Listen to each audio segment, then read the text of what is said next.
dizer então que a perspectiva isométrica não serve de base para a obtenção de medidas exatas? Não, a perspectiva isométrica é muito útil para dar uma ideia do modelo. Mas na hora de executar uma peça, a gente precisa de um tipo de representação mais precisa. Você também quer saber como fazer uma representação que não dê margens à dúvida? Então preste atenção, porque é esse tipo de representação super precisa que a gente vai começar a aprender na teleaula de hoje. Nessa teleaula, você vai saber o que é projeção ortográfica e vai ver como se faz a projeção ortográfica de um ponto, de um segmento de reta e de uma figura plana. Eu vou fazer um negócio aqui que vai ajudar a gente a entender direitinho esse tipo de representação. Me ajuda aqui, Caio.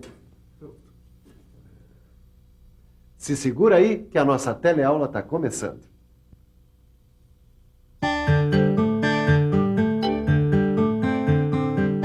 Quem já conhece a área mecânica sabe muito bem. Na hora de produzir uma peça, o ponto de partida do profissional não é uma representação isométrica. Normalmente, para fazer seu trabalho, ele recebe uma projeção ortográfica da peça. Pode guardar esse nome: projeção ortográfica. A projeção ortográfica é uma forma de representar graficamente objetos tridimensionais em superfícies planas, mas isso com absoluta precisão, transmitindo todas as características dos objetos. Para você entender direitinho como é feita uma projeção ortográfica como essa aqui, você precisa conhecer 3 elementos: o modelo, o observador e os planos de projeção. Deixa que eu falo do modelo, Angela. Ok, Miguel. O modelo é o objeto a ser representado em projeção ortográfica. Qualquer objeto pode fazer as vezes de modelo. Dá só uma olhada. Pode ser uma figura geométrica, um sólido geométrico, peças de máquina ou até mesmo um conjunto mecânico. Quando o modelo é um conjunto mecânico, cada componente deve ser representado na posição que ocupa neste conjunto.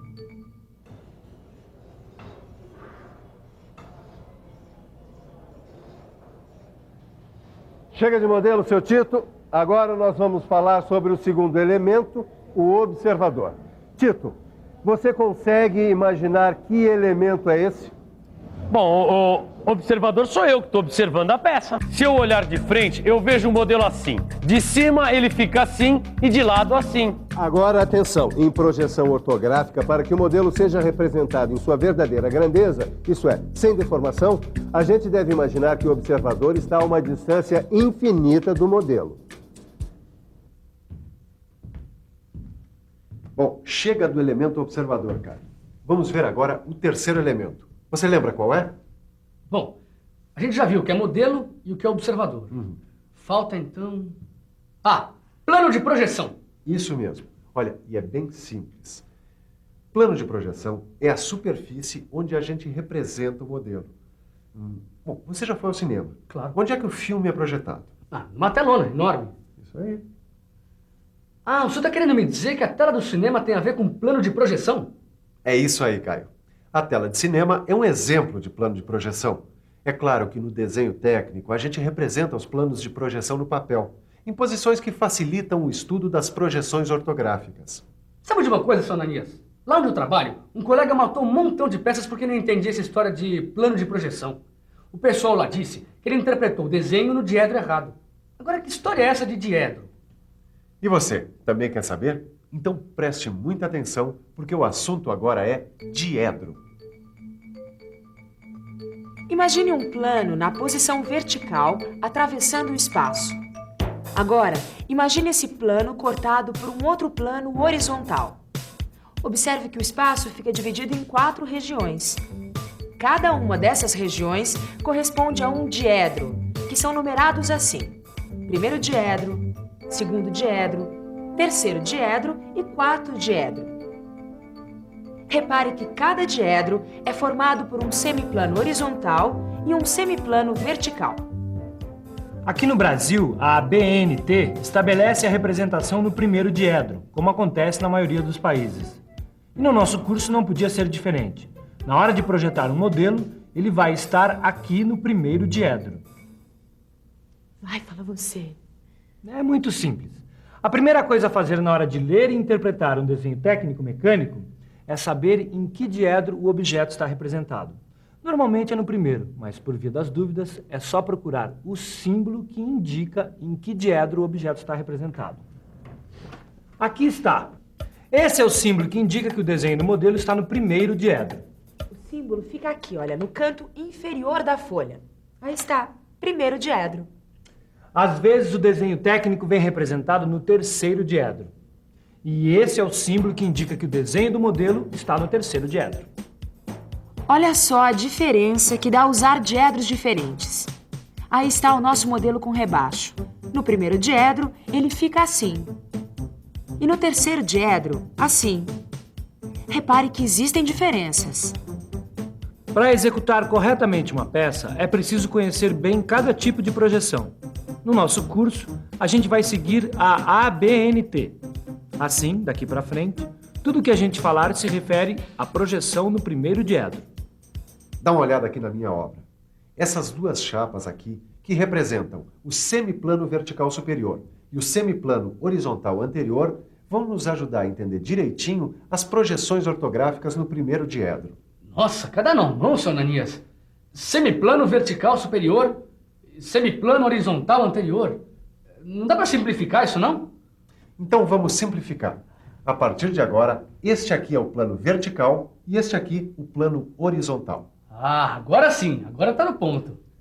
Todo sólido geométrico nada mais é do que um conjunto de infinitos pontos organizados no espaço. Este prisma, por exemplo, ele pode ser pensado como sendo formado por zilhões de pontos organizados dessa maneira. Epa, por que você está falando tanto em ponto, mestre Silva? Não vai me dizer que isso aí tem a ver com aquela projeção ortográfica? Eu não falo que esse menino vai longe? É isso mesmo. E já que tudo são pontos, que tal pegar o ponto como primeiro modelo para se explicar como se faz a projeção ortográfica? É isso mesmo. Pode se preparar para aprender como fazer a projeção ortográfica do ponto. Olha só, Caio, como é fácil entender o que é projeção. Imagine que essa conta aqui, que eu estou colocando na ponta desse fio, é um ponto A, ou seja, um ponto que não pertence a este plano vertical. Imagine também que este fio é um segmento de reta. Muito bem, se a gente pegar um segmento de reta a partir do ponto A e perpendicular ao plano vertical, o encontro desse segmento de reta com o plano vertical dará origem ao ponto A1. Este ponto é a projeção ortográfica do ponto A no plano vertical. Quer dizer que a projeção de um ponto é outro ponto? Exatamente. Vamos ver como fica isso no papel. Veja só, aí está o plano vertical e o nosso ponto A. Para fazer sua projeção ortográfica nesse plano, é só traçar um segmento de reta perpendicular do ponto A até o plano. O ponto de encontro entre a reta e o plano, o ponto A1, é a projeção ortográfica do ponto A nesse plano. A projeção no plano horizontal é quase a mesma coisa. Imagine um ponto B. É só traçar um segmento de reta perpendicular, agora ao plano horizontal, saindo do ponto B como se o observador estivesse lá em cima. O ponto de encontro entre a reta e o plano, o ponto B1, é a projeção de B nesse plano. Os segmentos AA1 e BB1 são chamados linhas projetantes. Bom, a gente acabou de ver que a projeção ortográfica de um ponto é sempre um ponto idêntico. Agora está na hora da gente ver a projeção ortográfica de um segmento de reta. A projeção ortográfica de um segmento de reta depende da posição que ele ocupa em relação ao plano.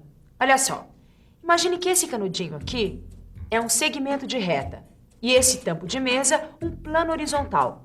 Ele pode ser paralelo ao plano, oblíquo e perpendicular. Você começa? Claro. Vamos ver agora a projeção ortográfica de um segmento paralelo ao plano.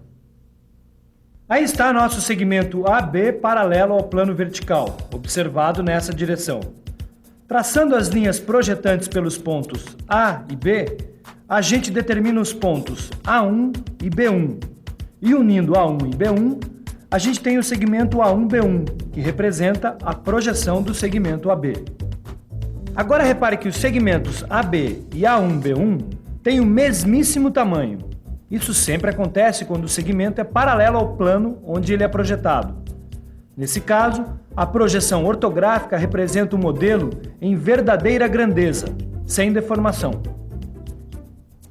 Veja agora quando o segmento AB é oblíquo ao plano vertical. Projetando A e B, temos A1 e B1, e assim a projeção A1B1. Observe que o segmento A1B1 é menor que o segmento AB, ou seja, nesse caso, a projeção ortográfica não representa a verdadeira grandeza do modelo usado. Falta ainda um caso, o segmento AB perpendicular ao plano vertical. Olha que interessante. A projeção dos pontos A e B vai coincidir, quer dizer, A1 e B1 são um só ponto. Traduzindo é o seguinte: a projeção ortográfica de um segmento de reta perpendicular a um plano de projeção é representada por um único ponto. Epa, a projeção ortográfica de uma figura plana vai depender da posição que ela ocupa em relação ao plano. Dá uma olhada só, ela pode ser paralela ao plano, oblíqua ou perpendicular. E o que é que a gente está esperando? Vamos ver essa projeção ortográfica da figura plana. Imagine um retângulo ABCD paralelo ao plano vertical. Para obter a projeção ortográfica desse retângulo, é só traçar linhas projetantes a partir dos vértices A, B, C e D. Temos então os pontos A1, B1, C1 e D1. Ligando esses pontos, temos o retângulo A1, B1, C1, D1. Ou seja, a projeção ortográfica do retângulo ABCD no plano vertical. E repare, os retângulos são idênticos. Quer dizer, quando a figura plana é paralela ao plano de projeção, sua projeção ortográfica é representada em verdadeira grandeza. Quando o retângulo é oblíquo ao plano, veja o que acontece com a sua projeção. Nesse caso, o retângulo A1, B1, C1, D1 é menor que o ABCD. É isso mesmo. A projeção ortográfica de uma figura plana em posição oblíqua não é representada em verdadeira grandeza. Finalmente, temos o caso do retângulo perpendicular ao plano vertical. Repare agora que a projeção dos pontos A e D dá origem a um só ponto, assim como a projeção dos pontos B e C, ou seja, A1 e D1 são coincidentes e B1 e C1 também. Resultado: nesse caso, a projeção ortográfica da figura é um segmento de reta. E como os lados AB e CD são paralelos entre si e paralelos ao plano de projeção, a projeção desses dois lados é representada em verdadeira grandeza. Quer dizer então que a projeção ortográfica só representa uma reta e uma figura plana em sua verdadeira grandeza se elas estiverem paralelas ao plano de projeção? Exatamente. Mas vamos com calma, Caio, que por hoje já está muito bom. E atenção, se liga aí que é hora da revisão. Nessa teleaula, você conheceu 3 elementos importantes para o entendimento da projeção ortográfica: o modelo, o observador e o plano de projeção. Aprendeu o que são diedros e viu que no nosso curso vamos usar o primeiro diedro. Viu também como se faz a projeção ortográfica de um ponto, de um segmento de reta e de uma figura plana. E ficou sabendo que a projeção ortográfica só representa um segmento de reta e uma figura plana em verdadeira grandeza se eles estiverem em posição paralela ao plano de projeção.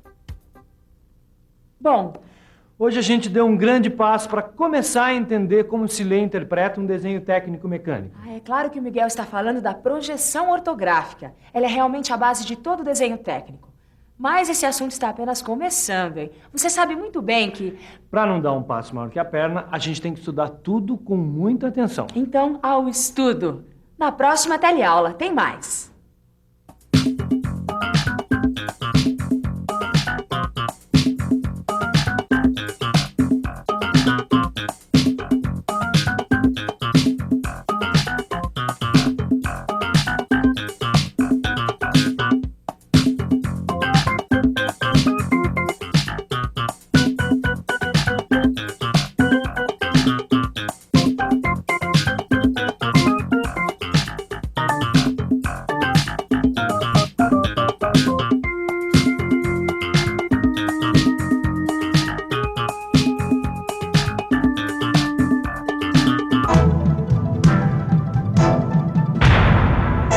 Telecurso 2000, um programa de educação do Sistema Fiesp e da Fundação Roberto Marinho.